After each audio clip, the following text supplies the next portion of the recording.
Bonjour à tous, on commence cette revue de presse en Espagne où la victoire du Séville FC hier en finale de la Ligue Europa contre l'Inter 3-2 fait les gros titres. En effet, la presse espagnole rend hommage au 6ème titre dans cette compétition de cette équipe. Et c'est l'Estadio Deportivo qui en parle parfaitement. Cette équipe de Séville est dans la légende.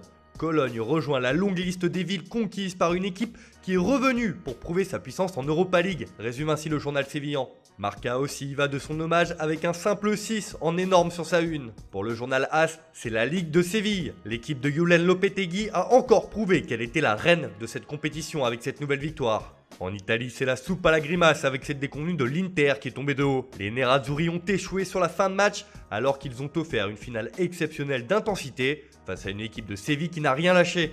Mais ce qui inquiète la Gazzetta dello Sport ce matin, ce sont les déclarations d'Antonio Conte à la fin de la rencontre. Le journal O Papiro s'interroge. Monsieur Conte, vous partez? En effet, le coach italien a laissé planer le doute sur son avenir après la finale perdue. Nous allons nous rencontrer la semaine prochaine avec le club et nous déciderons de mon avenir. Je ne suis pas sûr que je serai le manager de l'Inter la saison prochaine. Nous déciderons ensemble. L'Inter planifiera le futur avec ou sans moi, de quoi faire trembler les supporters interistes. De son côté, le Corriere dello Sport estime que l'Europa League va à Séville et que Conte prépare ses adieux.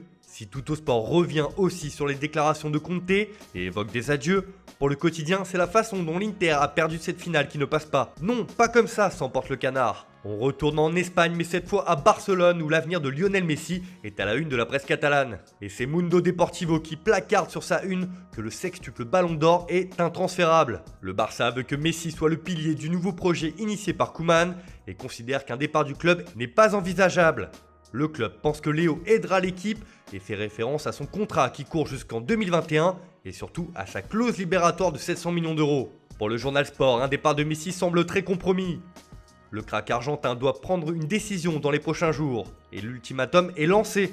Il a jusqu'au 30 août car après, la pré-saison du club Blaugrana commence. S'il décide de partir, il aura du mal car le Barça ne le laissera pas quitter le club.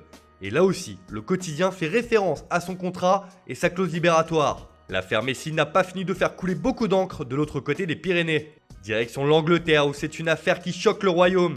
Après l'élimination de Manchester United en demi-finale de la Ligue Europa et avant le début de la nouvelle saison de Premier League, Harry Maguire a choisi l'île grecque de Mykonos pour décompresser. Mais visiblement, il s'est un peu trop lâché. En effet, le défenseur des Red Devils a été arrêté par la police grecque après une altercation avec des vacanciers et la police locale. Le Daily Mirror n'y va pas par quatre chemins et qualifie cette affaire de honte. Le capitaine des Red Devils est toujours derrière les barreaux. Il s'apprête à présenter des excuses publiques alors qu'il risque d'être déchu de sa fonction de capitaine de United suite à cette affaire. Pour le Guardian, Manchester offre un soutien juridique à son capitaine, mais cela pourrait avoir des conséquences plus graves, et notamment avec l'équipe d'Angleterre pour les prochaines rencontres de la Ligue des Nations. Vous l'aurez compris, Harry Maguire est dans de beaux draps. Enfin, on termine ce tour de la presse sportive en France où l'excitation monte à la veille de la finale de la Ligue des Champions entre le Paris Saint-Germain et le Bayern Munich. Le journal L'Équipe revient sur l'état d'esprit du club de la capitale qui est irréprochable. Soudé comme jamais, titre le quotidien.